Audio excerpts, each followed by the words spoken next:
the TB Europe Coalition, we are happy to welcome you at our webinar to share experiences of pilot data collection for 4 WHO Europe indicators to measure the level of engagement of communities and CSOs in the national TB responses in the region. This is the second webinar on data collection. The first one was on the algorithm, but let us take another minute for a technical announcement. I see that people are still joining, so let me explain that today's webinar is going to be held in Russian, but you have the opportunity to follow it in English. For the guidelines regarding how to activate English interpretation, please go to the chat box of Zoom so you can follow the event both in Russian and in English. Meanwhile, while all the colleagues are joining, if you have not yet renamed yourselves, please indicate your name, surname, and the organization you're affiliated with to make it easier to communicate. We also ask you for the period of presentations, while our speakers present, please mute yourselves. For questions, you can raise them during the Q&A session, or you can write your questions in the chat during the presentation, and definitely we will address them during the Q&A session after the presentations. Today we work with our interpreters, Anna Stemkovska and Volodymyr Zotov, and we are sure that we will disseminate all the presentations that are going to be used today during this webinar, and also a recording of our meeting for those who have not managed to join the meeting.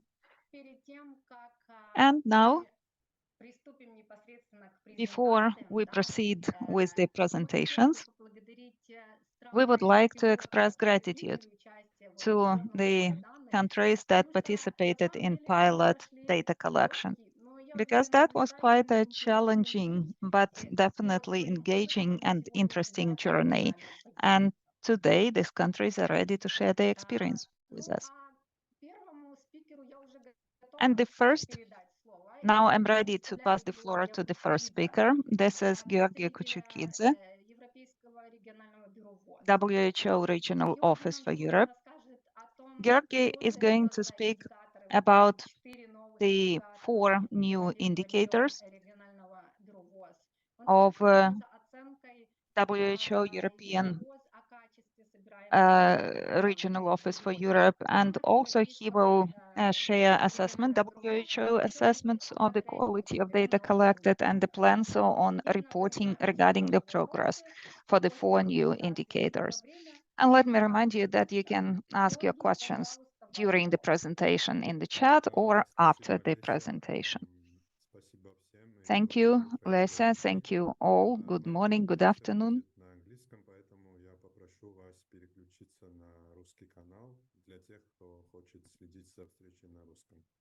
So I am going to present in English. My presentation is about measuring the meaningful community engagement to end TB. Next slide, please.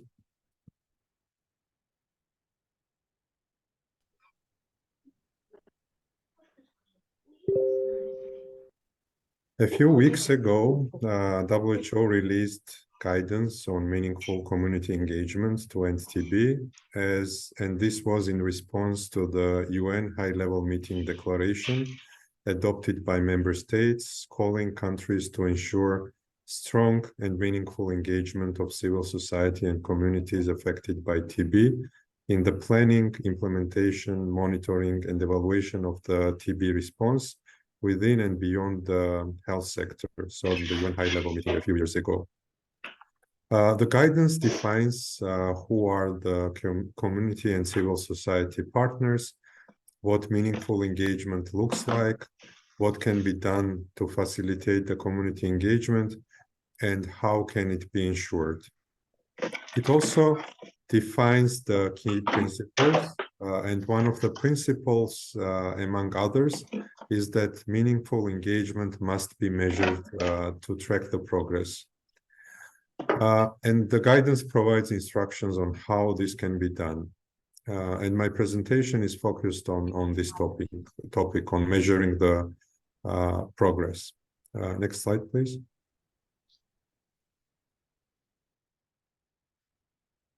So these are the 4 indicators that are recommended to use when measuring progress at the national level. The first one looks at the number of referrals and new notifications from community health workers and community volunteers. And you can see the detailed description of the numerator and denominator for this indicator.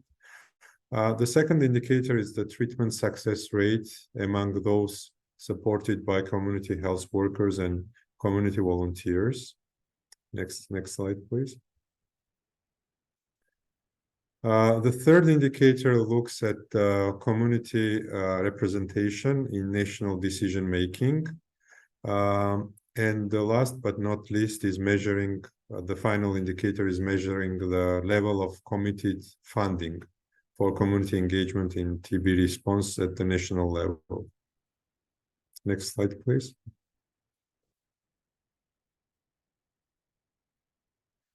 The guidance also provides a checklist for measuring meaningful engagement of communities. And the table to the right provides key indicators of community and civil society engagement in the national and subnational TB response. And as you can see, the checklist has quantitative and qualitative questions included. So these are the indicators that WHO recommends countries to use at the national and subnational level. Next slide, please. As you all are probably aware, we have a new TB action plan for the WHO European region. And you see the vision as well as the targets to be reached by 2025 and 2030 on this slide. The plan includes the recommended interventions for the meaningful engagement of the community and civil society in the TB response, and is also accompanied by a monitoring and evaluation framework, a monitoring and evaluation plan, which includes 4 indicators measuring community engagement. Next slide, please. And these are the 4 indicators included in the monitoring and evaluation framework of the regional action plan. Indicator 2C1 fully corresponds to the indicator included in the newly released WHO guidance. And it's about the referrals of the community and civil society organization of TB patients and presumptive TB cases to the TB program. Indicator 2C2 is also very similar to the one included in the newly released WHO guidance, but it is looking only at the denominator of the indicator. So it's looking at the proportion of those who receive treatment adherence support rather than looking at the successful treatment outcome and outcomes among those who receive this adherence support. So these are very similar indicators, but we are not looking at the treatment success rate in case of the regional action plan indicator. And the indicators 1A1 and 1A2 look at the availability of the standards and operational procedures for community organizations for the provision of services to be patients, as well as the availability of state funds for the implementation of these interventions. Next slide, please. So data on all indicators that are included in the monitoring and evaluation framework of the regional action plan, including those 4 indicators that I mentioned and which are related to the community engagement, are collected through the WHO Global TB Data Collection Platform. It is worth mentioning that we recommend to collect these indicators only for 18 high priority countries of the region. And these are mainly the countries from the Eastern Europe and Central Asia, as well as a few countries from the EU member states. So the indicators on the number of referrals from community, as well as the indicators on the provision of treatment adherence support, is already included in the data collection form. And 2022 data have already been collected from countries, and it should include the information about those two indicators, which are related to referrals and treatment adherence support. Data on first two indicators are missing at the moment. It's not included in the data collection form, but we plan to add those questions to Euro-specific form because the global TB data collection form also includes the Europe-specific section, which is only sent and shared to countries from Europe. And we plan to collect this information during the next round of data collection, which is scheduled in April, May 2024. So it's scheduled next year, and it will collect data for 2023. So this is a good time for countries to prepare to report these indicators to WHO and partners. Next slide, please.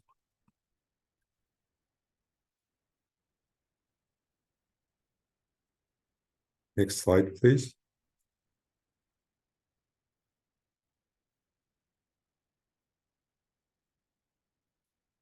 As I've mentioned, data on community engagement have already been collected in the global TB database. And last year, we analyzed the available data and found out that the data availability, completeness, and quality is not good for the region. So 13 countries reported data in 2015 on the availability of some of the data at the basic management unit level, which was decreased to 7 countries in 2020. So clearly there is an issue of data availability from countries. Next slide, please.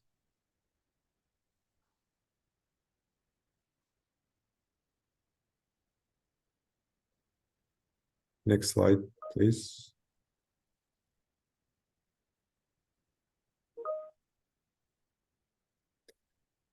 A few countries reported, I think we need to change, no, yeah, all good.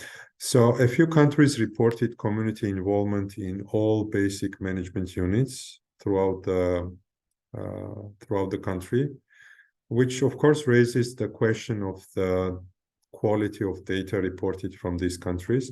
So this is the indicator asking about the coverage of TB patients with the involvement of community at the level of the basic management unit. And some countries reported that all basic management units have had the involvement from the community and civil society organizations working with TB patients. And we know that many countries, and this is data from 2015 and 2020, and we know that many countries were struggling with engaging the community in the response of TB throughout these years. Next slide, please.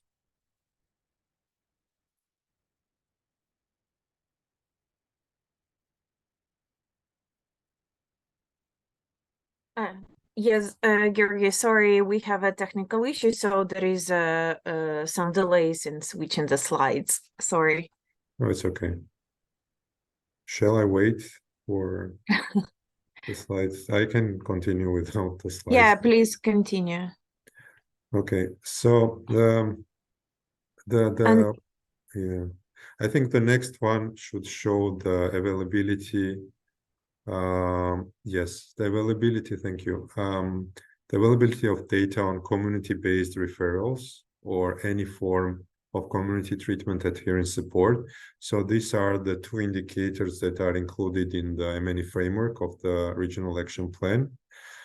And as you can see, it was only available from 5 countries. So basically the data availability of 2 main indicators was not good from high priority countries of WHO European region.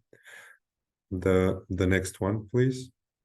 And the next one should show the quality, the results that were reported from countries and the quality of the results.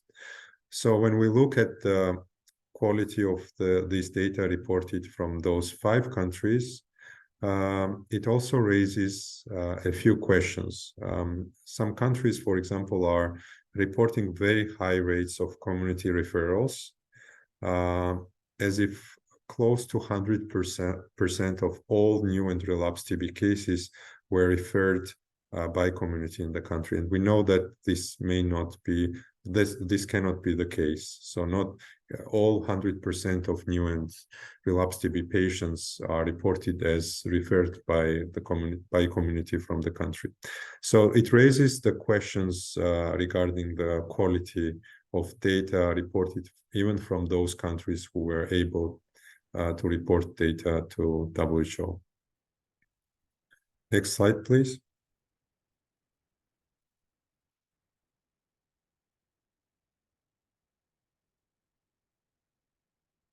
So on the next slide, you will see the results on the for the second indicator. I think that should be the next slide. And all 3 countries that are on the slide reported 100% involvement of the community in provision of the treatment adherence support. Again, this is a questionable result. And it underlines the potential issue of the quality of data.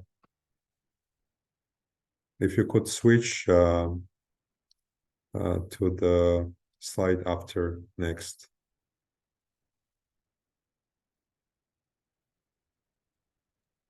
Коллеги, мы еще раз приносим извинения за эти технические неполадки, которые... Dear colleagues, sorry for these technical issues that we are experiencing now. We will try to deal with it. So I can continue as well. So based on the results of our analysis and the results that you saw from this presentation, there is a clear issue of data availability, completeness, and quality for the indicators measuring community engagement. This is why the WHO Regional Office for Europe welcomes the initiative and support from the TB Europe Coalition in attempting to improve the data collection and reporting for these indicators. And I'm really looking forward to hearing more about the tools developed by TB Europe Coalition and partners in attempting to improve the data collection and reporting for the indicators. And we had a very good discussion, as well as the draft data collection forms, and as well as the instructions on improving the quality of data has been shared with us, with our office, and we have really good collaboration with the TB Europe Coalition. So I think that was it. So there is a clear need for improving the quality of data.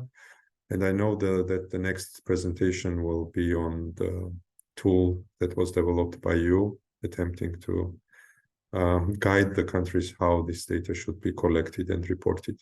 Thank you. Георгий, спасибо большое за вашу презентацию, за то, что... Georgi, thank you very much for your presentation. Thank you for your help to understand these indicators. And you explained us how these indicators, data on these indicators are collected and reported. And we have, dear participants, we invite you to discussion. And if you have questions, please raise your hands. But we already had questions in the chat box. Tell us, please, in this presentation, you mentioned BMU, Basic Management Unit. And in Russian, was it translated correctly? Are these basic management units? I need to check. So that is why I'm just, it's a bit hard for me to present in Russian some of the presentations because there are no established terms for many terminologies that we are using in English. But I will check the translation and maybe we correct it later. But in English, it's called Basic Management Unit, the term that we use for the unit which is actually providing the services to people. So these are the units where person can get the TB services at the country level.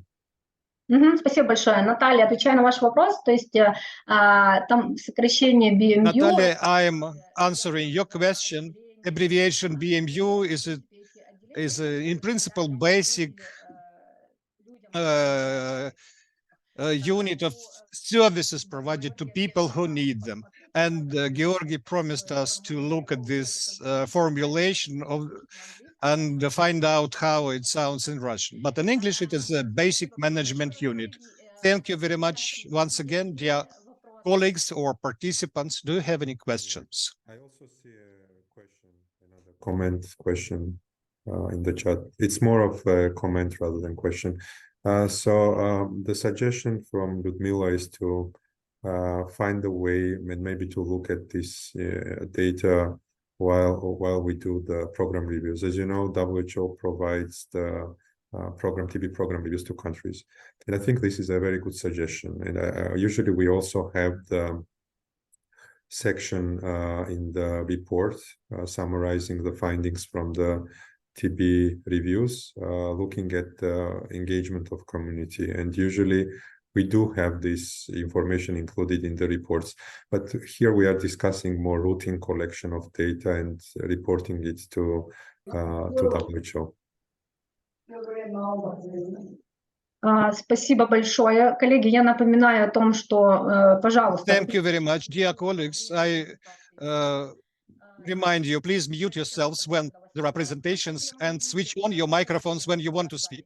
I don't see any more raised hands. There are no more questions in the chat. So, Georgi, thank you very much once again. Please be with us. Maybe there are more questions and we will ask you for your help.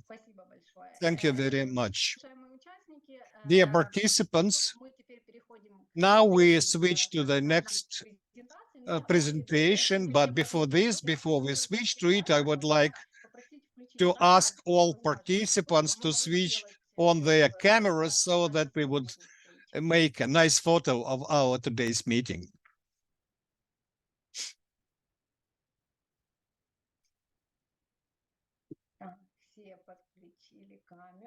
So everybody switched on their cameras. So looking very nice, beautiful, Alia. Everything is wonderful. Thank you very much. Thank you, dear colleagues. So let's come back to presentation. As you understand, so you've heard the name of our title of our webinar. So we work in close cooperation with the WHO European region, which conducted a pilot on data collection in Kyrgyzstan, Kazakhstan, and Ukraine. And the experience that we got, we tried to reflect in the guidelines on data collection for the civil society organizations and communities affected by TB, which represent or describes data collection process in a simplified form and provides a more detailed explanation of all stages on the basis of the preliminary results of pilot data collection. And I am glad to share the results that we got. First, that I would like to tell you about is the stages of data collection and time. The first stage is planning of data collection by 4 indicators on the national level, on the country level. As a rule, this planning is conducted in December of the reporting year. For instance, if we are going to collect data for 2023, the planning stage is supposed to be in December this year, 2023. Then follows the data collection in January in the next year, following the reporting year. Data verification is in February, and calculation of indicators number 3 and 4 is done in March of the year following the reporting year. Then data submission to the WHO is in March, April of the year following the reporting year. And then data finalization and publication by the WHO. It takes slightly longer time, and the second, fourth quarter of the year following the reporting year. Now, I suggest looking at each of the stages in more detail and look what happens at each stage. First stage is planning of data collection for the 4 indicators at country level. So it is in December of the same year for which we are planning to collect data. And the first step, and in the country, national TB program is responsible for data collection, and it coordinates all data collection process, verifies the data, aggregates the data, and then submits these data to the WHO. And here the step 1 is to identify the staff member who will be responsible for data collection for all 4 indicators and for liaising with the CSOs and communities. Step 2 is also very important for the implementation of this stage, is a mapping of the civil society organizations and communities providing TB services in the country during the reporting period. Mapping should be initiated by the NTP and by the principal recipients of the Global Fund grant and other organizations that provide financial support to communities through the sub-grants. And this mapping will result in the writing of the list of all organizations that provided services related to TB and provided support to adherence, provided psychosocial support, and so on. Also, we need to identify the vertical coordination and reporting to ensure verification of this data. And the time for this, for all these activities is December of the reporting year. Stage 2, it is data collection for indicators number 1 and 2. We need to say that these indicators are qualitative indicators. NTP and CSO and communities conduct data collection on the implementation of these indicators by desk analysis or on the basis of analysis of existing legislation in the country in relation to involvement of CSO and communities, existing legislation, and their own experience. As soon as this is qualitative indicators, we need to evaluate them and make an assessment for each of these indicators. Evaluation is done by the mutual decision by all the stakeholders, including NTP and CSO communities, on the basis of their discussions and consultations. And this decision should be fixed in the protocol, in the minutes. Also, it is important to understand that this assessment should be supported by the arguments, by explanations why this or that indicator was evaluated this or that way. It is based on the analysis of the existing legislation in the country and meetings and joint decision making can be done online or in the process of meetings with the organizations which work within the Global Fund grant or other organizations that receive financial support for these TBE activities. And it should be done no later than January 31st of the next year. Next stage is data collection for indicators number 3 and 4. These indicators, unlike the first two, are quantitative indicators. And in the first decade of January of the year following the reporting year, NTP should submit a request to all the organizations that work under the Global Fund grant and other organizations that implement TB projects through the sub-grants and to the respective healthcare facilities with the request to submit data to calculate the numerators for indicators 3 and 4. Key recipients of the Global Fund grant and of other organizations that provide financing to local organizations and communities implementing TB response projects, they all should collect data for the calculation of numerators and denominators from their sub-grantees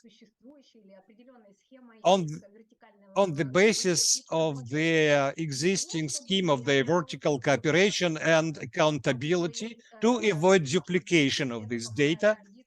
And it helps us to understand that one and the same sub-grantee, which, for instance, receives support from several principal recipients, should not submit data to all the grant givers. Next step is verification of the data which were collected from the sub-grantees, and step 4, principal recipients of the GF and other organizations that financially support civil society and communities implementing TB projects through sub-grants should submit their data to the NTP by the 31st January of the year following the reporting year. It should be noted that in order to collect this data, we are not supposed to develop new reporting forms because data are collected using all the systems which exist for the data collection. And we can also use existing databases or collection forms, data collection for denominators for indicator 3, the total number of people diagnosed with TB in the same reporting period, and for indicator 4 is total number of TB patients in the country which started treatment. All this is done within the routine monitoring. Next stage is data verification on the data of National TB Program. The NTP verifies data from healthcare facilities and CSOs or communities to ensure that the same person with TB is not counted twice or more than twice. There are such cases.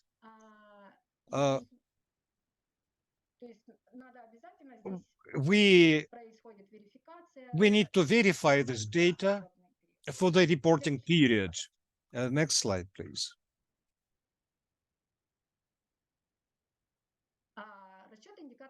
So calculations of indicators number 3 and 4. I remind you, these are quantitative indicators. NTP calculates these indicators on the basis of verified data from the communities and civil society organizations and health facilities to assess the progress in implementing the indicators and to respond to actual and potential risks in a timely manner. Next stage you remember, is submission of data to the WHO in March and April. Data for the calculations of indicators 3 and 4 are submitted by the country NTPs by filling the special section in the database, which is opened by the WHO in the March of the year following the reporting year. And here, Georgi in his presentation told about the forms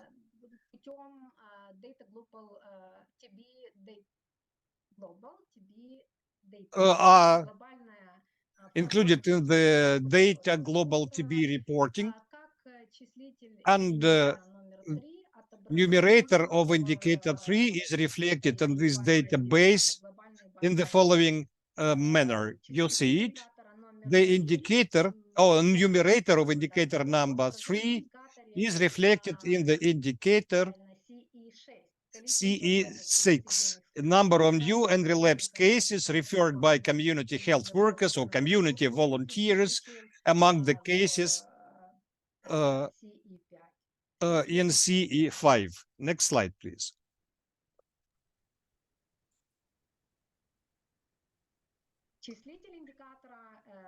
So the nominator of indicator number 4 is reflected in indicator CE9. This is the total number of patients who started TB treatment in 2021, because we had the pilot data for 21 and 22, and those who received any form of support for adherence of treatment from the volunteers in the main TB treatment units, basic units. WHO global database, as of the moment of developing the report, does not contain a separate section to submit data for indicators 1 and 2 separately, but European WHO Office for Europe, Regional Office for Europe, plans to report on that in the next report to be published in March next year. And let me reiterate something that Georgi has mentioned already, that European region, WHO European regions plans to submit the indicators for 1 and 2. That will further on be taken into account in the European office and will form the basis for the regional report.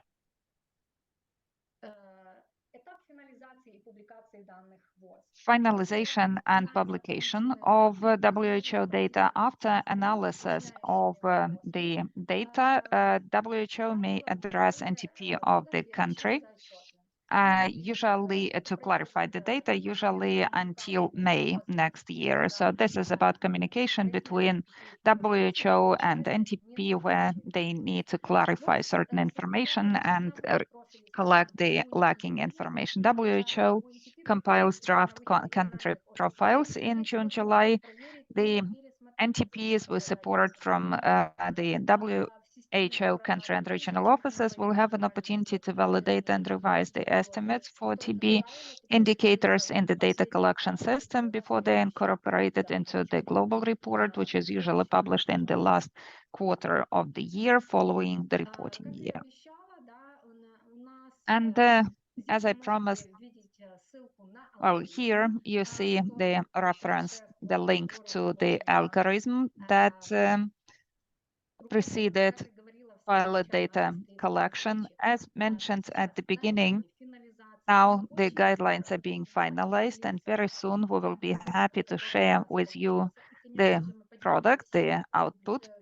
And of course, we will share all the presentations that we used during our meeting. And here you will have a chance to find all the links to all the documents that have been presented by the speakers. Thank you. And using the opportunity, let me once again express gratitude to all the countries that have participated in the pilot exercise and data collection. Thank you. Do you have any questions now? I see a hand from Nistan, and my colleagues will help me follow the chat. Okay, so Nistan, and unfortunately, I didn't follow who was the first one. So then let us proceed with Aizat and Yulia. Lesia, I am sorry, maybe this is just some technical issue, but I didn't hear your response, the denominator of indicator 3, which one is that? Denominator of indicator 3 in the global database is CE6. Thank you so much. Aizat, then, thank you for your question. Can you hear me? Yes, we can. Thank you so much for your presentation, and this is so good that you involve civil society and non-governmental organizations to collect the data. A lot of organizations that work in the field of countering TB are supporting these activities. And my question is this: several organizations work in Kyrgyzstan, for example, and it may often happen that the same patient receives support in the framework of various references. As, for example, we may cover this patient in the field of implementing new products and new regimens, and other organizations may support case management or psychological support. So I wonder, how is it going to be counted or registered to avoid duplication, as you put it? And second question is, how are they going to protect patients' personal data? Great, thank you so much for this question. Well, I believe that I will ask Georgi to help me answer the question. Georgi, are you with us? Yes, I'm here. Could you please comment on the first part of the question? So if different organizations in a country provide different services, but in the framework of psychosocial support or adherence support.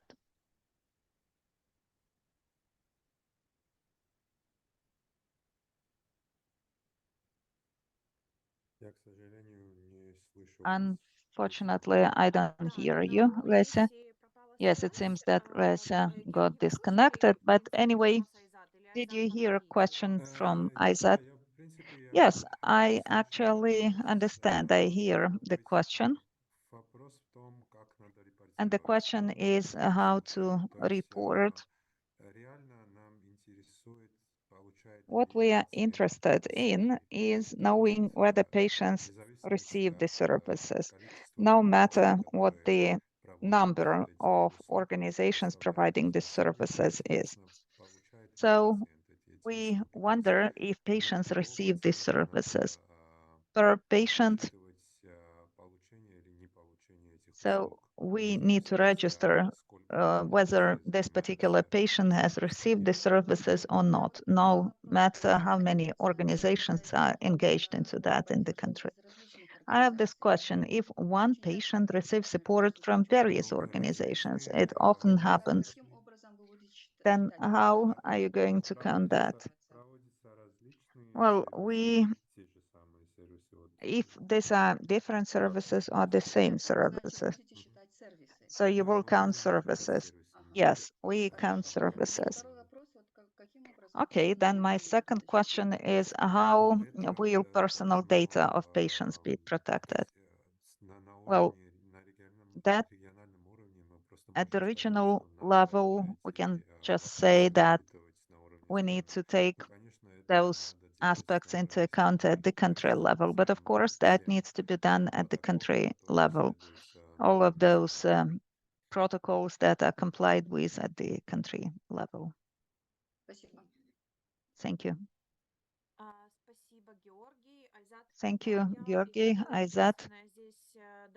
I could only add there that actually when you submit data, WHO data, you do not reflect any data from the patients. These are just figures and that's it. It's only at the country level that you are supposed to have NTP communication regarding data protection. Sorry for my technical issues and thank you, Yulia, for continuing the discussion. And we can go on, right? We have more questions. Yulia Alyoshkina and then Olga Klimenko. Hello, colleagues. It's good that you can hear me. This is not so much a question, but rather a comment on the process that we have tried to implement in the framework of the Global Fund and within the activity implemented by UNDP. We work with several NGOs that provide services for TB patients. So we went through this process of collecting and submitting data to the National TB Center. And there are several aspects that I wanted to mention. What was mentioned in Georgi's presentation about the quality of data, why we get those data. Maybe this is because we were not ready to report on these indicators and no clear information sources were established. Aizat is right that we have duplication of clients of organizations because in one organization they may have certain services, receive certain services, in others that would be different. At UNDP level, we try to exclude duplicates, but in some organizations, clients are encoded, but in other organizations, they're indicated by name and surname.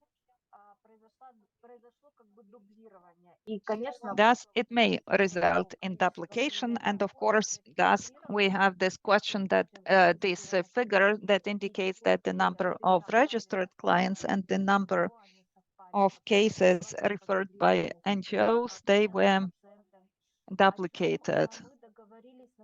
So as the National TB Program, we have agreed on the following. By the beginning of 2024, we will prepare a certain guidelines and approaches for monitoring and assessment to unify recording and accounting for patients, and then we will take this information into account and then we will submit it to the central level, which will sift off duplicates and submit this data to WHO. That is why, so we were not ready there and hence the quality of data, and hopefully next year it will be better, even though we will see that next year the data may still be not 100% valid. Well, thank you so much for sharing your ideas, and that's very important. Olga? Thank you. I will try to be fast because main aspects have been covered. And this question is rather about the country level, not so much WHO, because at the country level, the NTP and civil society agree the algorithms and the scheme for data protection.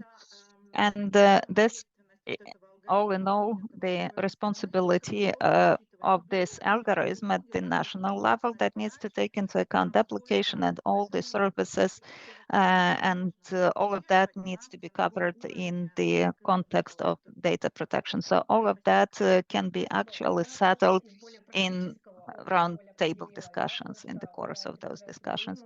Thank you. And that's about practical experience. Oля represents Ukraine, and Ukraine participated in the pilot exercise. Vitaly, then Zoya. Thank you so much, and good afternoon, colleagues. Eurasian Network of People Using Drugs. So in the course of this survey, have you had any questions about conflict of interest, and how did you try to overcome that? Thank you. Thank you for your question, Vitaly. Can you clarify it a little bit? What do you mean Yes, of course. I mean, why I have this question? Because the previous colleagues discussed how the question how to validate the results where the coverage is extended and the same patients are duplicated. This is one of conflicting issues. Another one includes engagement into implementing the survey. So at which phase and how, in which role did you involve volunteers and patient groups, whether they participated in the project? And I don't want you to hear this as a reproach. It is just for me to better understand that, because your presentation is outstanding and thank you for your work. This is really an important work. Thank you, Vitaly, for your question and for your appreciation of our efforts. Well, I probably would suggest that countries get involved. Kazakhstan, Kyrgyzstan, Ukraine, because you had this experience of all of these phases and data collection, and maybe you could share your experience and answer Vitaly's question. Oля, are you ready to share or you just started your video? I am ready to share, but I started my video. Okay. So then, Oля, will you start? Well, this is an interesting question, even though from the practical point of view, it's not that easy to answer the question, because in the very process of data collection algorithm, patients are not involved. So we submitted, well, since in Ukraine there is a huge number of gradations of non-governmental sector, local NGOs, national level NGOs, and NTPE. So in order, and the organizations have a ramified network of providing supports because of providing services, because some are financed at the central level, but also organizations can work with local budgets and provide additional services. So if we take the example of Ukraine, we worked with all the organizations that have anything to do with provision of support services, and we analyzed the sources and mechanisms of how they could do that. But for patients, well, there is no role for patients in the algorithm because it is rather about obtaining feedback on the quality of services. And the quality of services, well, WHO does not yet assess that. They only assess accessibility and comprehensive nature of the services. So at the level of Ukraine, we assess the quality of services, but this is not a systemic request, which is to that as a community. So I believe that the communities will be involved when there will be the fifth indicator, the quality of services. Then it will be about immediate involvement of volunteers, community members, and patients, recipients of services. Thank you, Olga. You have managed to do that in a very comprehensive manner.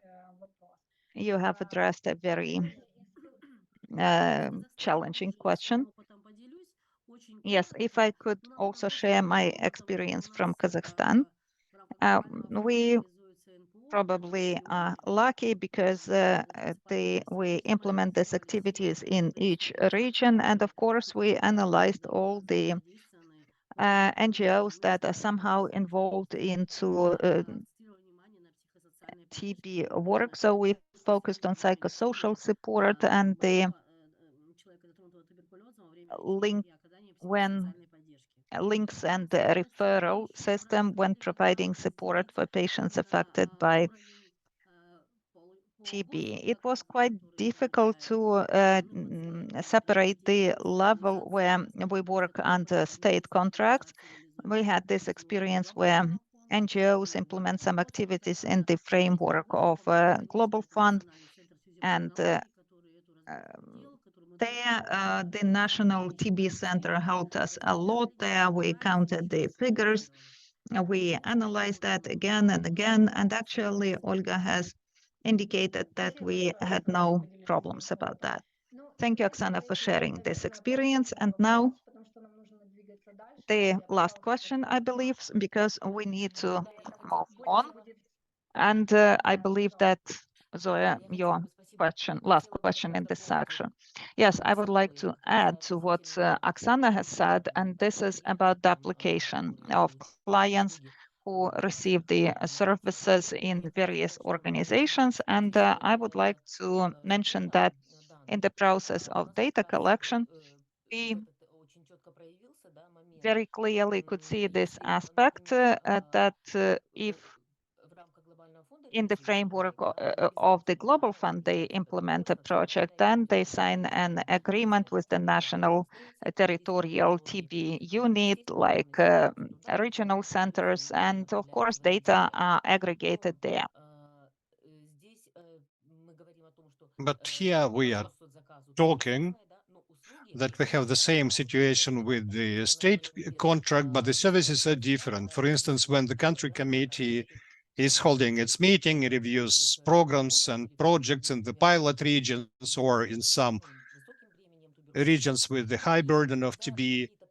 So, and when some projects are distributed, for instance, there is a project on provision of humanitarian support to the patients to ensure adherence. And there are other projects, the Global Fund projects, they have specific indicators.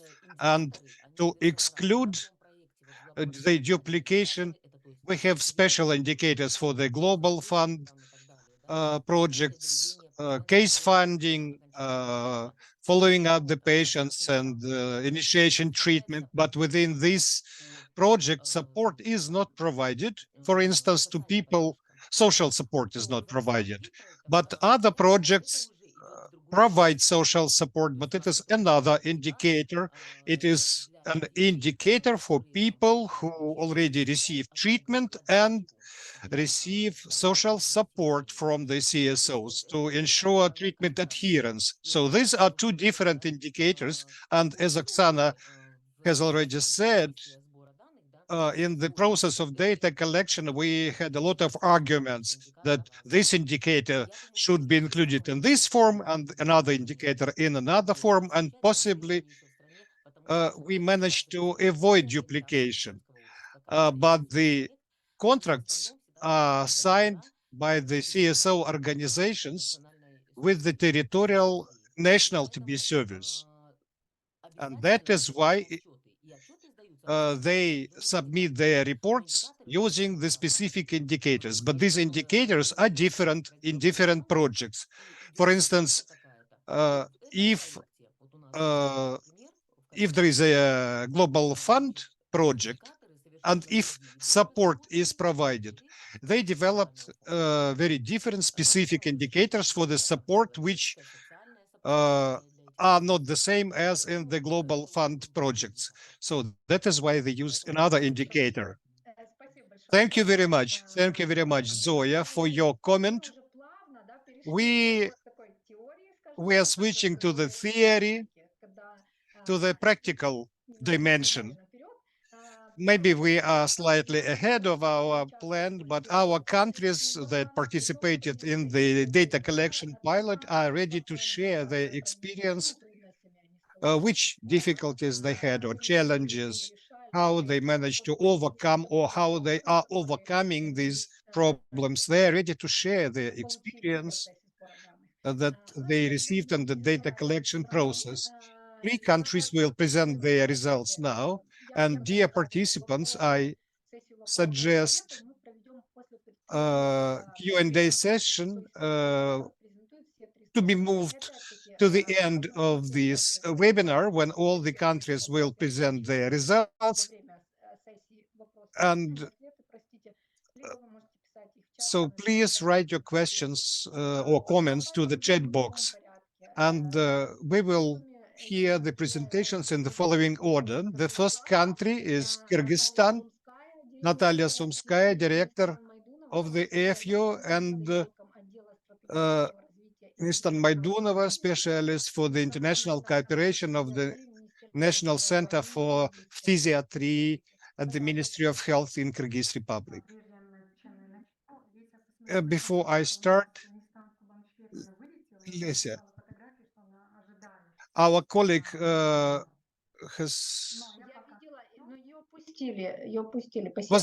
did not manage to register to this web call. Hello, thank you very much for the previous presentations. And we would like to thank you for this opportunity to participate in this pilot project on data collection for 4 indicators, because for us it was a very new experience in our country and for me personally. And we worked together with the National TB Center, and we worked together according to the algorithm step by step.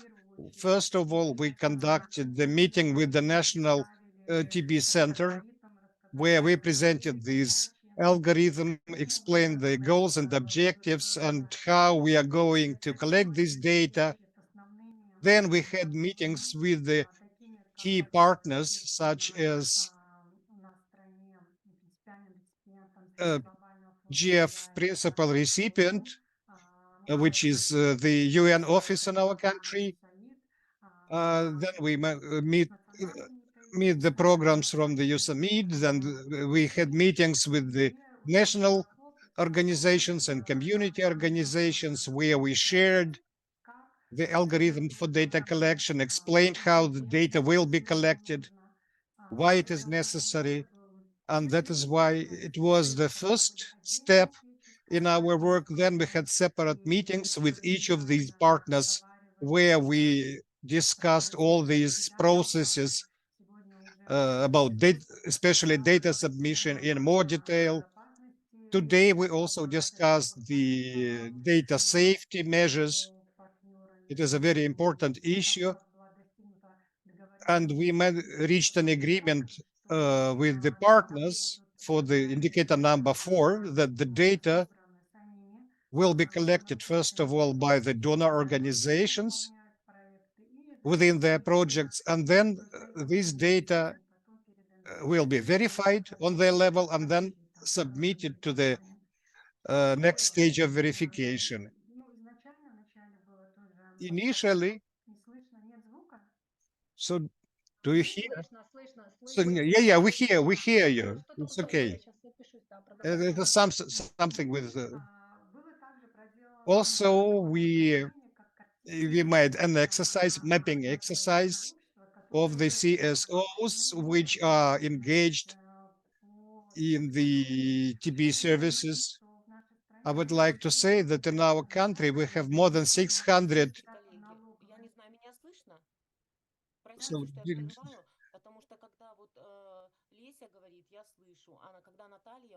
So, Zoya cannot hear when Natalia is speaking.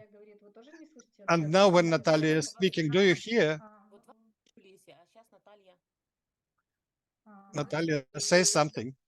So we hear all.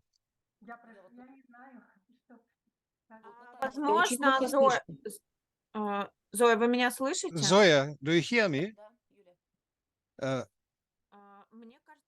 I think that possibly you are sitting in the Russian channel, and Lesia is and Natalia are in the floor channel.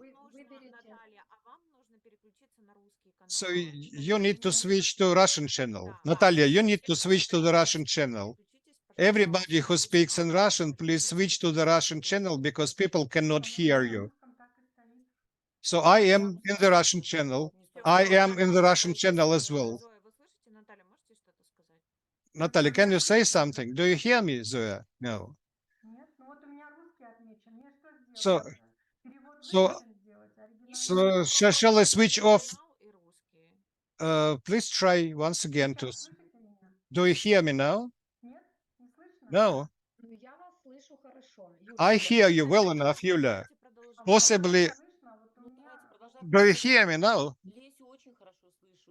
I hear Lesa and Yulia very well. Zoya, in any case, you will be able to listen to Natalia's presentation in recording, not because I think that the only problem is the wrong channel that you are using.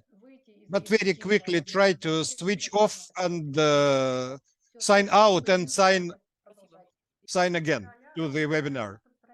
I was talking that in our country we have more than 600 non-governmental organizations which are registered. 400 of them are providing their reports on a regular basis, and at least 20% are involved in the programs and projects related to public health. But organizations that work directly with TB, there are not very much of them, but we received additional information from these organizations that that are also collecting data. So we conducted mapping, and it was a useful exercise for us. And we saw that there are some organizations that work on the level of the primary prevention with the general population. They work with the National Health Committee. There are some organizations that provide services for an active case finding, TB case finding. There are organizations that provide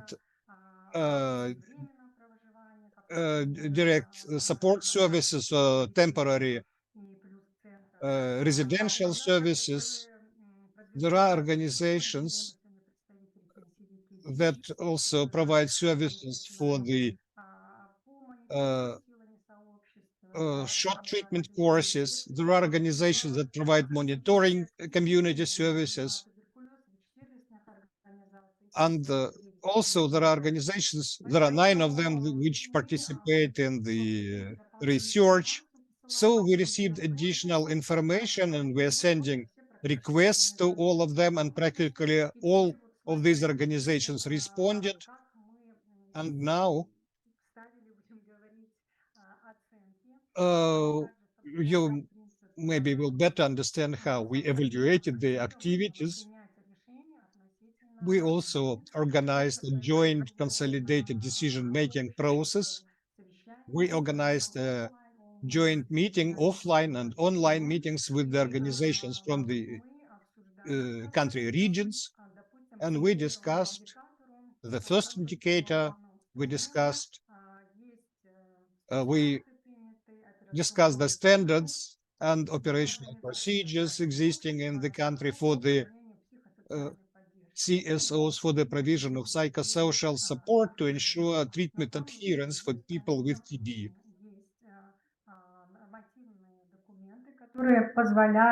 The country has regulations and laws which provide grounds for such organizations to participate in such programs.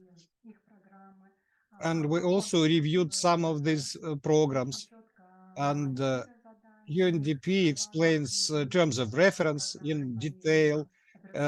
It develops operational procedures for its organizations that cooperate with the UNDP. And also we have standards of medical and social services in the country for TB patients, services that are provided by NGOs. And you know that the maximum estimate is 4, but we gave 3 because at the moment of this evaluation, we did not have a regular system for reporting and monitoring of the activities of CSOs and their involvement in the national TB program. Natalia, thank you very much. Please don't forget to switch to the next slide. I am still here. That is why when we have the organizations and the documents, so we established a system for the data submission from the CSOs to NTP. So in some cases, when some projects or programs cooperated, they provided this data. but in the system, there was no direct requirement to do this. Indicator number 2, where we say that there are mechanisms for the state budget funds to provide support to an active case finding and follow up to people with TB.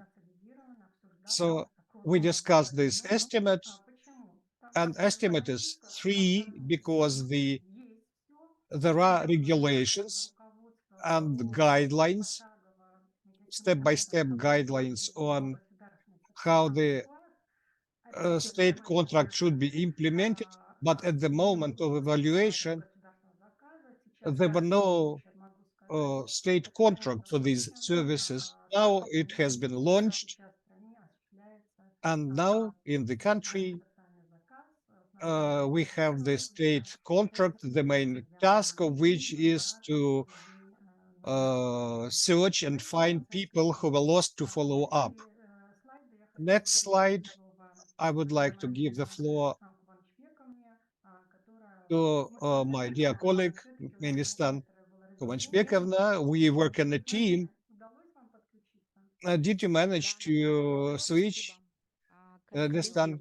I don't know. Dear colleagues, do you hear me? Yes, we hear you. So excuse me. So internet is very unreliable, but thanks God it works now. And before switching to the quantitative indicators, practical indicators, I would like to say that when TBEC turned to us with such project and asked us to start such a pilot, I will support what Natalia has said. We were not ready at that moment to work in this direction. For us, it was the first experience. It was something new. It was very interesting at the same time. And I was assigned to be responsible for the collection of this data, receipt of this data. And when we launched this project, you gave us an opportunity to establish a dialogue with the NGO, National TB Program, and CSOs representatives, because before this, these relationships were not strong, regular, or stable. So we established such a collaboration. Anyway, we managed to receive the following data. For instance, on indicator number 3, you see here, so this indicator is called share of people with TB involved in diagnosis and case finding with the CSO assistance and resources. Before this, Natalia told us that we turned to international partners, to the grantors, which support 2 or 3 NGOs or CSOs, and NGOs could have more than one source of financing. So, and after our official requests, so these projects were funded by UNDP, USAID, and other grant givers. So we managed to identify 94 cases with the support from the CSOs, and we received 1.8%, because in the denominator we had the total number of people in the year 2022 with the diagnosed TB. It is the country figure, and we received this data from the statistical department, from the coordinators, and it was 5,117 patients. And finally, we received 1.8 by the indicator 3, 1.8%. Now it is too early to make conclusions whether it is enough, whether it is good, or whether it is insufficient. It is just a pilot project. It is just the beginning, and possibly we need to continue working to get more experience because we faced a lot of challenges while collecting this data. I will talk about it later. If we look at the indicator number 4, people on treatment and receiving CSO adherence support services in 2022. And during the data collection, we asked our partners to calculate people who did not start treatment, because we decided that it would be correct to use the term people on treatment. And in this indicator 4, the same representatives of CSOs who are sub-grantees of international organizations that you see here in the screen. I would like to repeat the words of Natalia. NGOs in our country which are dealing with the case finding or which provide other TB-related services, the number of these NGOs is rather limited, but they provide data. And by indicator 4, we receive the total number of services provided to ensure treatment adherence, 989 services, and in denominator, we took the data from the statistics department. This is the general number of people who initiated TB treatment in 2022, and it was 5,052 people.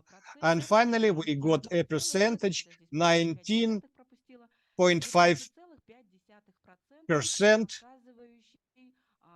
which shows the share of services provided by the NGOs, which include psychosocial support services, treatment adherence services, food ration services, and a number of other activities which were implemented at the moment of treatment provision.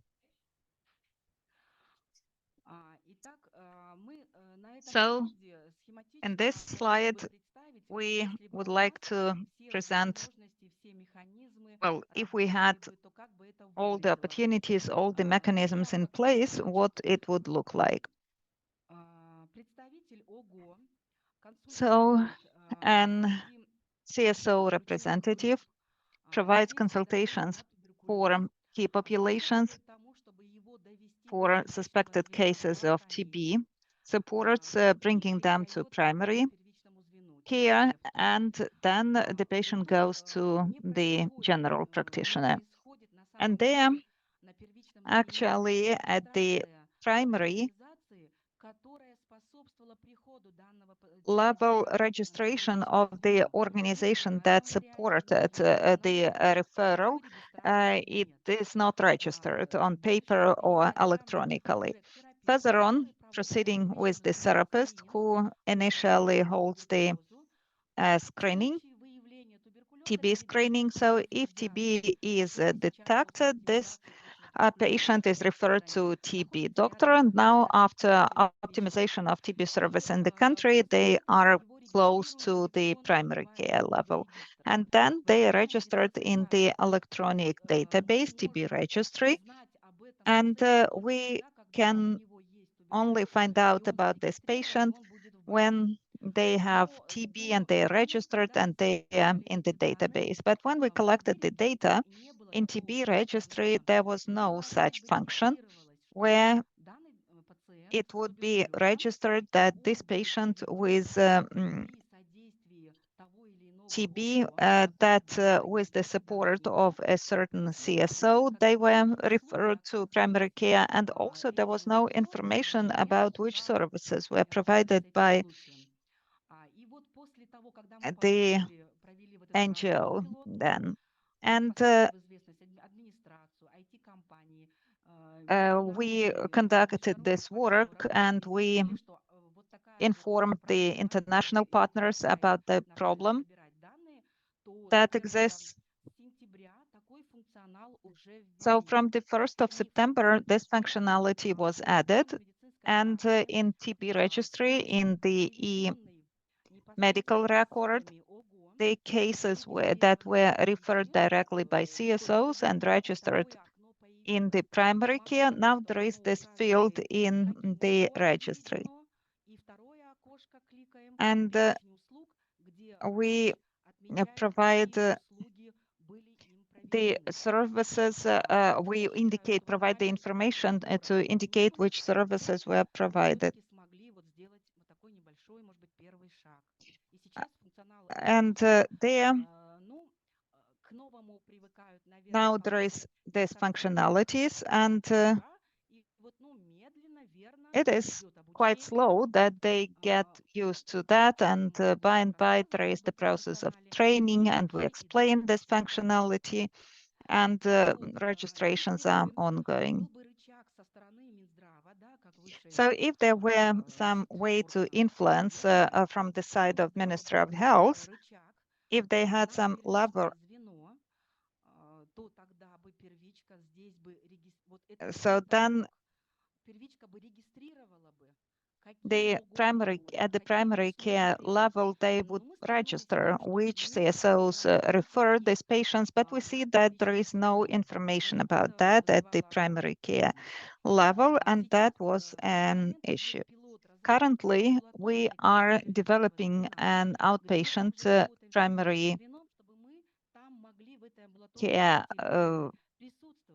form, and we are working with the primary care level so that we could be present there for TB and for CSOs, but now it's quite hard because so far we don't have e-medical record. We are only piloting that.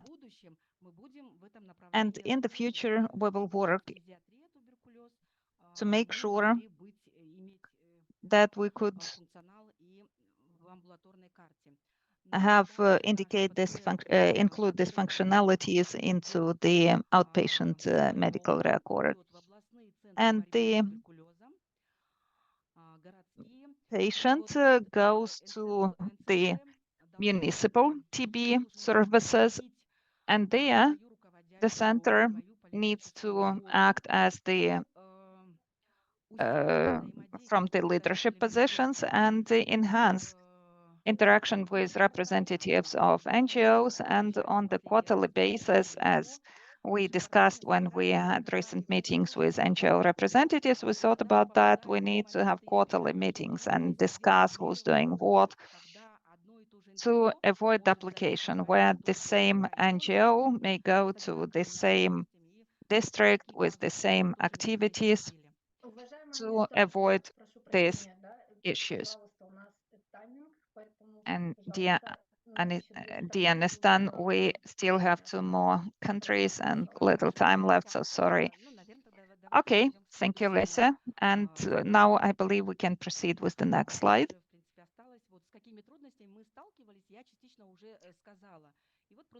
So now the difficulties. Actually, in the country, we don't have a developed framework to collect data from NGOs, so we don't have the unified reporting forms. CSOs report to the grantors using the internal forms, but we don't have coordinated report forms with NTP. There are no mechanisms of contracting CSOs, and also there were international partners who provided information to us as encoded. And more than 200 cases could not be registered by me, and because I could not register them via the TB registry. And I believe that the work was done, but unfortunately we could not account for that.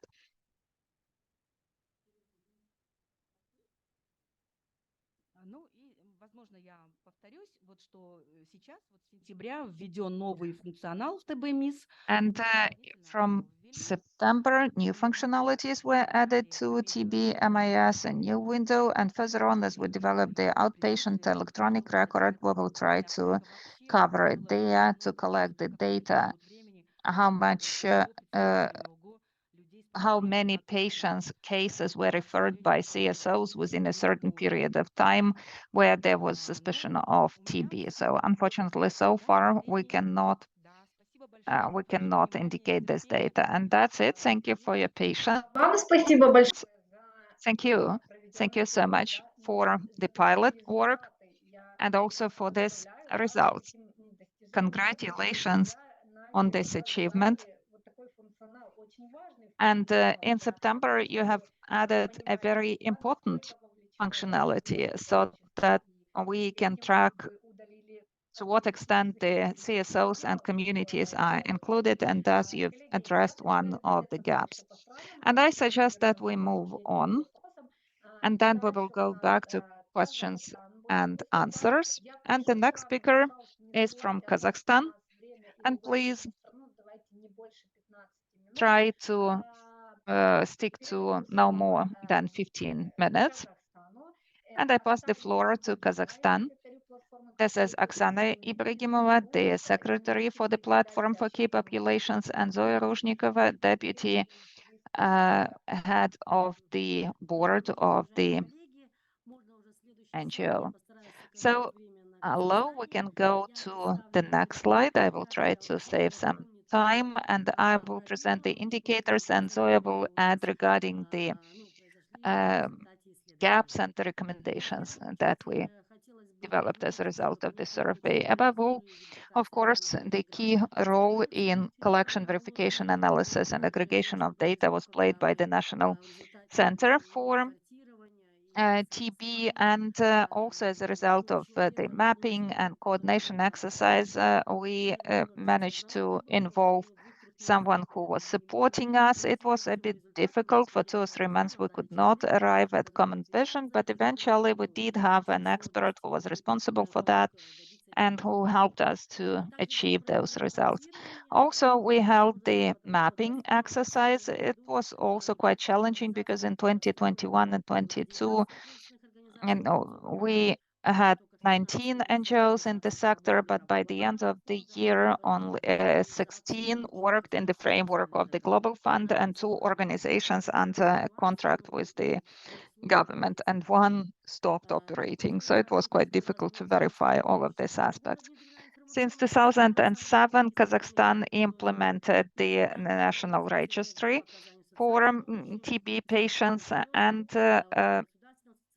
also data on implementation of TB social assistance projects as part of state social contract provided by civil society organizations and NGOs to territorial OCPs.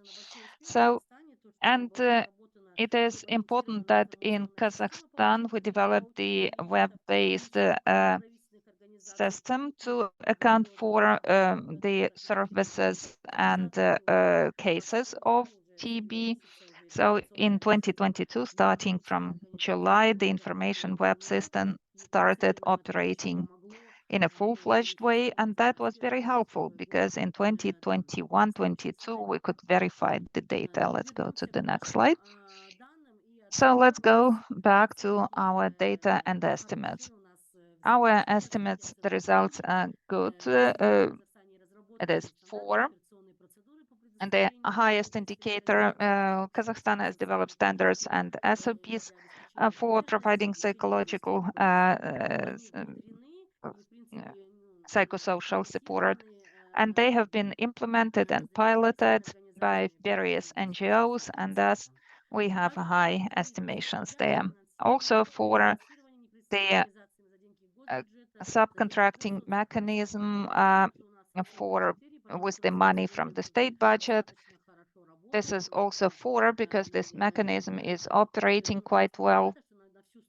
It's a bit challenging that this state contract does not cover the entire territory of the country, but the coordination committee at the national level is quite efficient there. So in 2021 and 22, there were public contracts, and NGOs have developed mechanisms and specifications, and there the estimate is also 4. Next slide. Regarding the proportion of people with TB identified. So here we have a bit different indicators. In 2021, it was 10.9. In 2022, it was 8.9. Well, with this percentage, of course, it was a bit challenging. And I would like to note that this transition, when NGOs moved to the working under public contract, there we try to verify these figures. And for indicator 4, proportion of people with TB who have started treatment and received any possible forms of CSO treatment, adherence support, indicator for 2021 was 26.8, and for 22 it was 27.9. That's good. We are proud of these results because 1/3 of cases are actually engaged and referred by NGOs, and these results, of course, are quite impressive. On the website of the National TB Center, we have the respective reports, and all of that is traceable. All of that is indicated in the reports. And now I pass the floor to Zoya. She will speak about gaps and recommendations as a result. Thank you, Oksana. You were incredible keeping the time limit. Zoya, you're welcome. Are you with us? Yes, of course. So let me emphasize the following. Despite the good results that we obtained in the process of data collection to measure the level of engagement of CSOs into national TB response activities that are included into the new action plan for the period until 2030. So, of course, we detected some gaps there as well. And all in all, they do influence the level of awareness of CSOs about results of all international projects, and including projects implemented in the framework of the state contract. This happens because mostly in the systemic reports that are published on the center's website, they provide only information and data on results of TB component projects in the regions, various regions of Kazakhstan under Global Fund project. And also they collect data on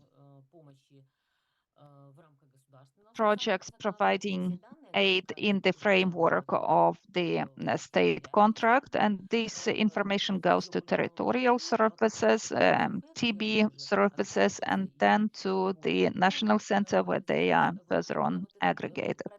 But here the gap is about that they only publish data for Global Fund and state contract. So of course, this is something that prevents us from calculating, estimating the additional indicator, which reflects successful treatment of TB patients with the support who received support from CSOs. That happens because they do not take into account data of CSOs.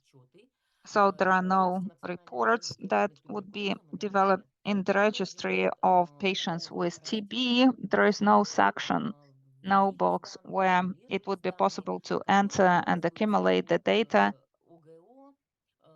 regarding services provided by CSOs in the framework of humanitarian aid. There are the short-term projects, in particular, when the pandemic started, there were quite a lot of them. It was hard then to implement TB activities because the access to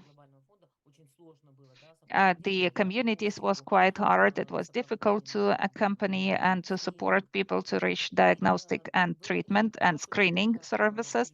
So then they involved quite a lot of humanitarian aid projects where kind of social support was provided for people with TB. But this data didn't go anywhere. Mostly the CSOs publish this data in the database of NGOs where they submit the reports on the regular basis. And local services and TB centers, they do accumulate this data because in order to provide some support for patients who undergo outpatient treatment, well, they submitted this data to us so that we could provide this support. But this data were not entered into the center's database, so it was difficult to accumulate them, and that was the gap. Let's go to the next slide. And now, of course, because there are these gaps, it took us quite a long time to discuss recommendations that we could provide at the country level to make sure that we avoid these gaps. And then we developed further on the recommendations to summarize results of implementation of humanitarian and international projects to support adherence to treatment among key populations, and in order to conduct the analysis for the use of resources there, we believe that it is necessary to improve data collection by signing partnership agreements with regional TB centers where we submit data to the national center, and then these results obtained from CSOs will be published at the country level. And finally, it will ease the information level of the NGOs. And of course, it will improve in the future the data collection process to see the service coverage. Second, we recommend to modify the data collection forms and to add such data which will help us to make calculations of the respective WHO indicators, because we could not calculate the additional indicator. And of course, we provided not only some recommendations and suggestions on the improvement of data collection process, but also recommendations which are necessary to strengthen the engagement of communities and civil society in TB response in the country. Next slide, please. And we already mentioned that it is necessary to review addition of respective columns in the data collection form. And we also suggest to initiate consultations with civil society at the country level. And we hope that the National Coordinating Council will support us in order to get ready to the high-level meeting within the General Assembly special meeting, so that we would be able to report on the universal coverage by health services in Kazakhstan. Because when we made this report previously about the universal treatment coverage or service coverage, these data about TB were not reported because they were not recorded in the country properly. In principle, these are all recommendations that we made, and we hope that in our country we will cooperate it on the country level, and further it will be easier for us to collect the data for WHO indicators and increase the awareness of NGOs about the services existing in the country. Thank you, Oksana. Thank you, Zoya, for your experience that you shared with us, and thank you for the description of your way, of your path. And before we switch to Ukraine, dear colleagues, Zoya, Oksana, if you have any questions, please join the active discussion of the answers. And Kyrgyzstan, Kazakhstan, thank you very much for answering the question about your presentation. And I'm ready to give the floor to Ukraine.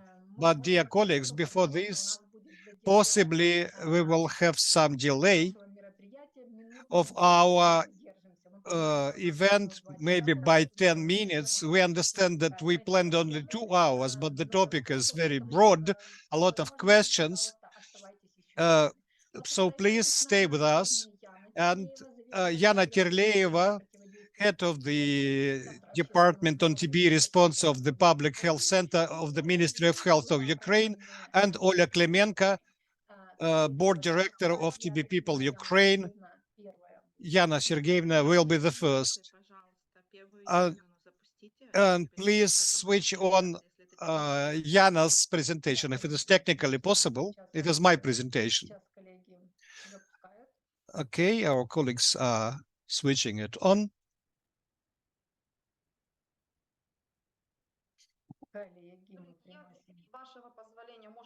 So if you don't mind, I will start. I am glad to greet you all.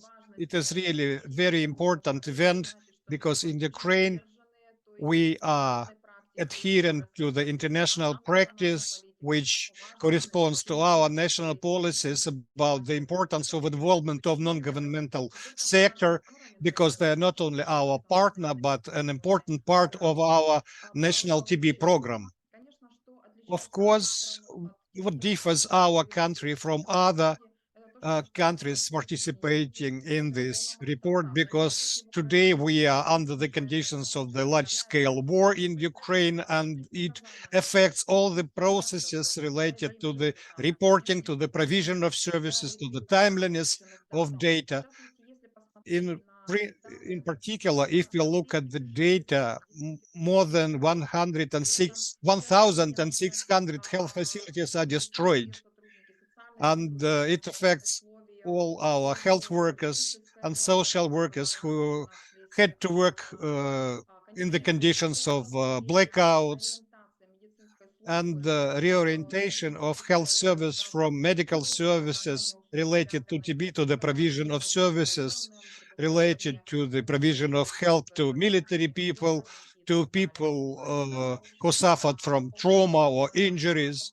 But in principle, we work in the condition of a permanent stress in both state organizations and in the community organizations. But anyway, we have a clear understanding of what should be done to continue working in our conditions, because people cannot wait for the end of the war, because they need services here and right now. And I wait while my presentation will be switched on. Yulia, please switch another, this presentation. So in all these conditions, it becomes very important when civil society provide their services, because they provide us the friendly shoulder of help when the medical services are very exhausted. It is also very interesting for us to see how the processes of data collection are organized. And it is very interesting how our partner organizations see it. Sometimes we discussed it, sometimes we agreed it, because it will help us to identify the best recommendations in the process of this dialogue with the organizations.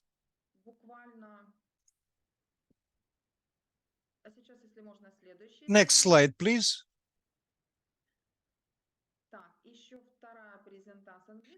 There is another version, English version of this presentation. Dear colleagues, possibly you have delays with the slides.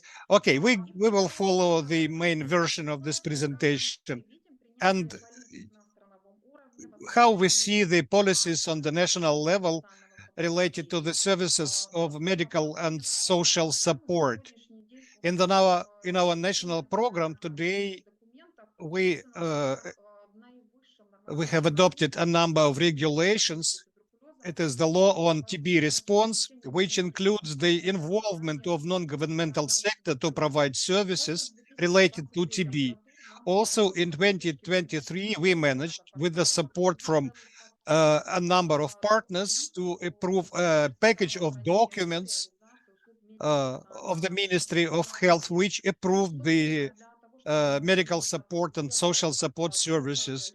And in order to keep track of the services, we improved the systems of monitoring and evaluation, which help us within one medical electronic information system, help us to track the provision of medical support services and social support services provided by the NGOs and the financial sources.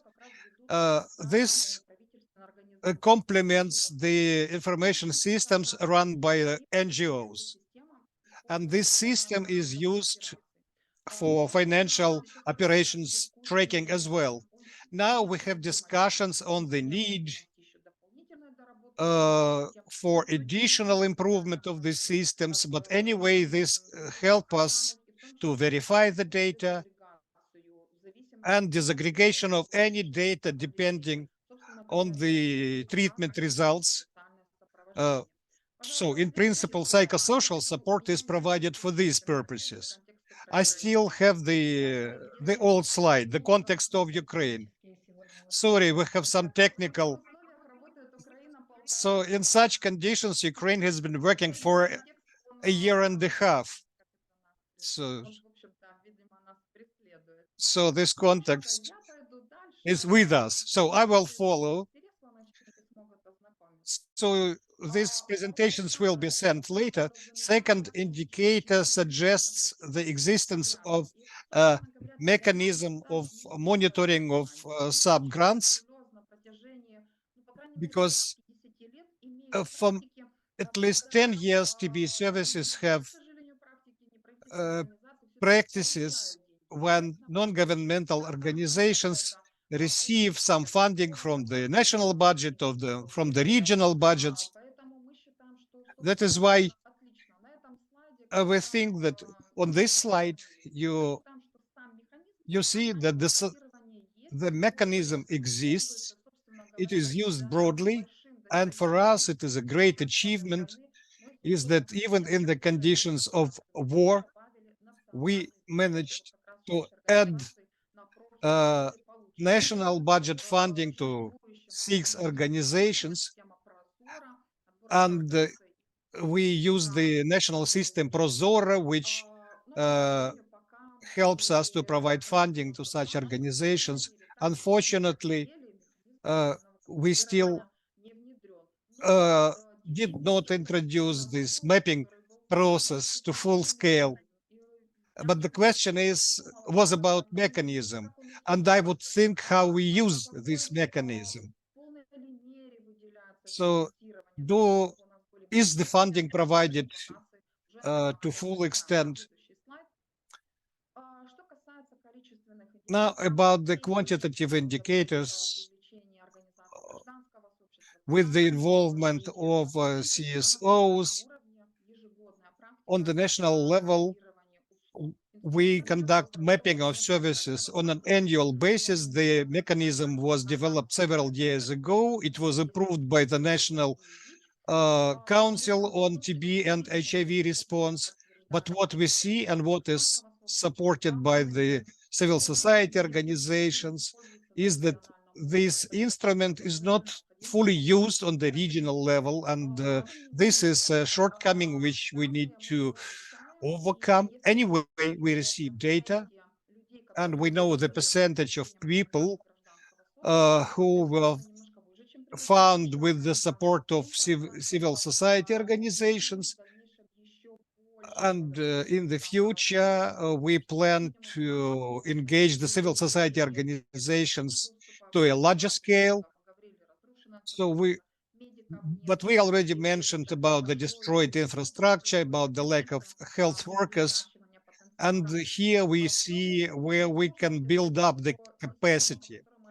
Challenges. The system which helps us to track the services was finally developed 3 months ago, and now we are verifying it on the level of NGOs. We plan to involve the primary healthcare system. We want to avoid duplication of data, and we think about it, how to achieve it. And now we are implementing this process with the support from the Global Fund. Also, we receive some funding from the national budget, and our progress is maybe better than in the neighboring countries. And more than 70% of patients are covered with the medical and social support services. And it is especially important, taking into account all the social and medical problems of these patients. And here we also see some space for further and clear verification of the data that we collect. Sometimes we as a national program consider that this service is the service provided for to support the patient, not to form the treatment adherence. And we need to modify this approach. And we discussed it with Olga Klemenko already. And in principle, in conclusion, I would like to say that it is really very important to have a good system of supervision and data sharing. And I am glad that we, together with TB People Organization, with TB Europe Coalition, with other organizations, we came to the conclusion that the system of data collection and verification, although they are electronic, they exist, they can be improved. We need to get rid of the paper system, because introduction of the electronic system is always a challenge at the local level, because the quality of data can be lost. And we need to have a strong verification system, and we need to work with the individuals on the national and local level and on the regional level. And now we still have some gaps in monitoring on the regional level in our country due to different factors, which I already mentioned. Also, we understand, so the indicators should be approved on the country level, so that the national policy would use this data, not just collect the data, because these data are needed to track and evaluate the progress. And also, these data should not be collected just for the sake of collection, because they should be laid into the foundation of policies. And it is important so that countries would be able to compare their activities, and organizations that help us in advocacy and our principal recipients have demonstrated us the progress in other countries. And for us, it is a good motivation to improve our systems, to allocate more money to the civil society. And it is easier to confirm when we get information from other countries. So this is in principle my all information, and my colleague Olga will share her own experience, and I hope the technical complications did not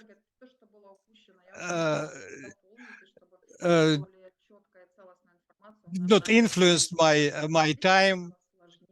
So, and in principle, yes, it was really more difficult for us to work. Yana Sergeyevna, thank you very much for your presentation. You were not lost, not in the time, not in the context. And I don't know why it happens in Ukraine, but again, so you had to work on the front line, so to say. But it is really our conditions in which we work. Dear colleagues, excuse us. We would like to apologize for these technical issues. We will send you all the presentations and recording. And I hope that Olga Klemenko will be more lucky than Yana, and her presentation will be shown. So I share the solidarity with Yana, and even if anything happens with presentation, Yana Sergeyevna is a great presenter, and we are always proud how the National TB program can present the activities in the country. And how this program cooperates with the civil society. And I would like to thank you for the engagement of civil society, for the opportunity to present the results of civil society activities on this event, on the review of 4 new indicators provided by the WHO. It was not an easy process for us because with each day of war, our priorities are changing, and it is not so easy to return to the normal work for all people who work in Ukraine. And I would like to thank the team of TB people of the National TB Program, Partnership Stop TB in Ukraine, for other partners for the results that we managed to achieve. And I will be glad to add the presentation by Yana Sergeyevna. Here you see the regions in the country and services provided to people with TB in the regions of Ukraine. You have a more detailed list of the services on the next slide, but starting from logistics, access to diagnostics, access to healthcare facility, and to the provision of material, legal, and psychosocial support, it is covered by the NGOs, and most of these needs are covered by the NGOs in the process of treatment throughout the country, except the occupied territories. And unfortunately, they are colored here with a different color.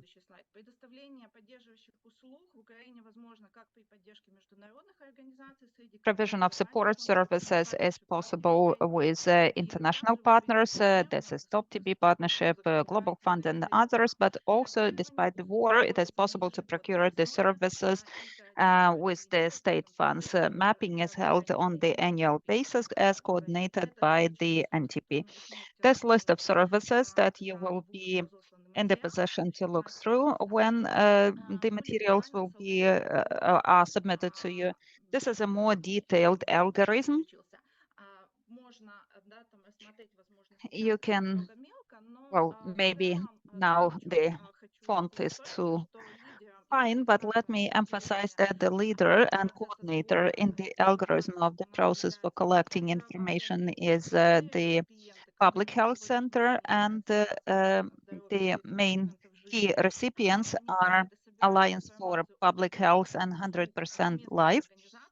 And they support obtaining the data from local organizations. As I mentioned, we cluster organizations at the national and local level, and these are the services, support services provided within the Global Fund. Also, there is mapping by Public Health Center when all organizations submit the full list of services in the framework of the activities, and PHC also collects data from health facilities. So all in all, we have this algorithm. There are some gaps in it though, and the involvement into the pilot activity, pilot exercise made it possible for us to see which aspects in the data protection, data collection need to be reinforced and what the gaps are. We can go to the next slide. I will go back to this one if I still have time. As you can see, we highly we estimate at a high level compliance with WHO indicators, and Yana has provided more detailed description. But despite the current challenges and the war, from the regulatory process to practical access to supported services, we do have the mechanisms, and this is regulated at the country level. At the country level, there are mechanisms to involve NGOs into social support processes, and first procurement of support services at the national level was conducted this year. And here, with the national program with Yana, we can see that the communities and the PHC, they have different assessment of the degree of achieving the results, but we actually emphasize those aspects that we need to continue working on. And this is comprehensive provision of services, what is being monitored, and how we mentioned the quality of services. And Ukraine, this is the country that has developed a mechanism to avoid duplication at all levels, starting from TB people Ukraine to the recipient of the public health center. We have several phases of verification of data quality so that we could see where there is duplication of same services for same individual. Next slide. However, as mentioned, no matter how much we have done, there is always a way to improve that. And what we would like to do it is to make sure that this data collection process were more systemic, because this is not a systemic process now. And also we would like to make it more comprehensive. As I mentioned, we would like to expand the pool of data that are collected. And we hope that after full-fledged launch of the state information system, national system, we will be able to develop sub-modules to collect comprehensive data and to see the entire package of services provided by for an individual in the process of treatment in order to more efficiently plan budgets and projects and activities areas, and also to take into account the aspects that really impact the adherence to treatment, so that in Ukraine we had maximum efficiency and human-centeredness of treatment. So this is about comprehensive approach, data exchange, accessibility of data, and of course we learned some lessons in the process of the work regarding how to address national partners within these projects, how to develop cooperation to make sure that it happens in a smoother way. We are included into the new three-year period of Global Fund program, and we hope that we will contribute to improving the situation in Ukraine regarding access and transparency of data, and hopefully we will be in the position to implement these initiatives. And thank you. Thank you, Oля, for your presentation and for sharing the experience and lessons learned, and also some recommendations. Colleagues, thank you so much that you're staying with us. I see that the number of people is stable. And do you have any questions about data collection or to representatives of the three countries? I believe we will take 5 more minutes to discuss questions, and further on we could continue the discussion by email. Aizat, you're welcome.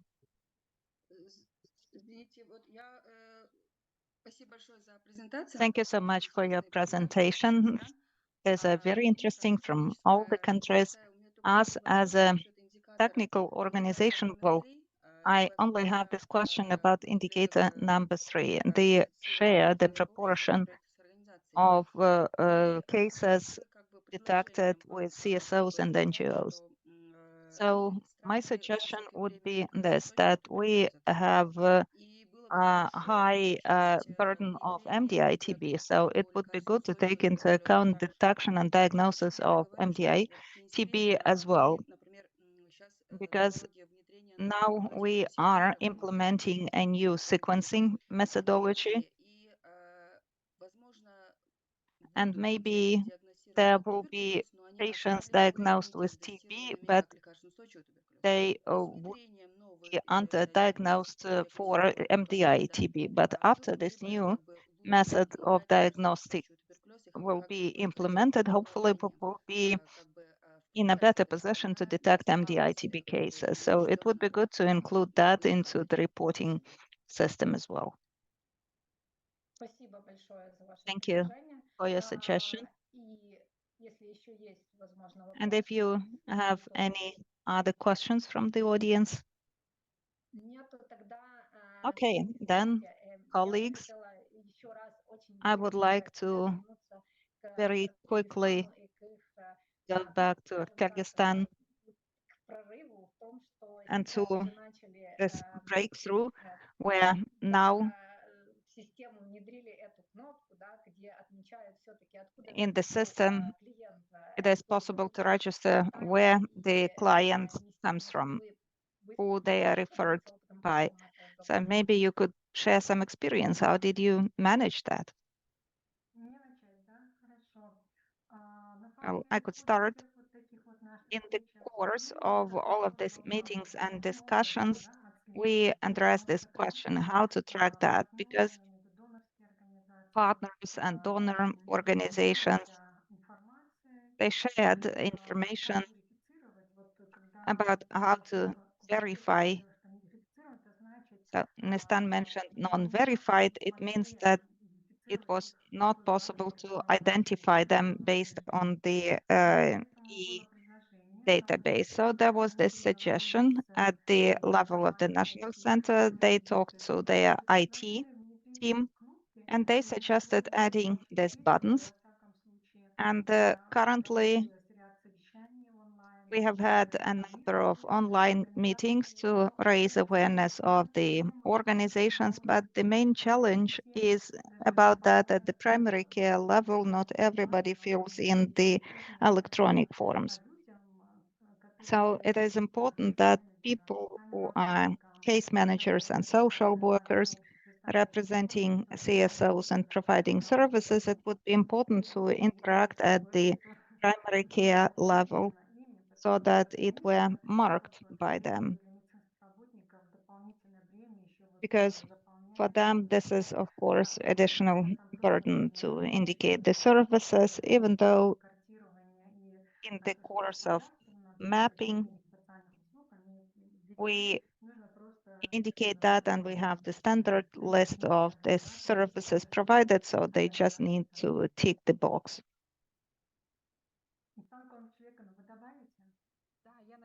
Nestan, will you add? Yes, if I may, we realized that it's going to be a challenge for us to collect data, and the NTP administration,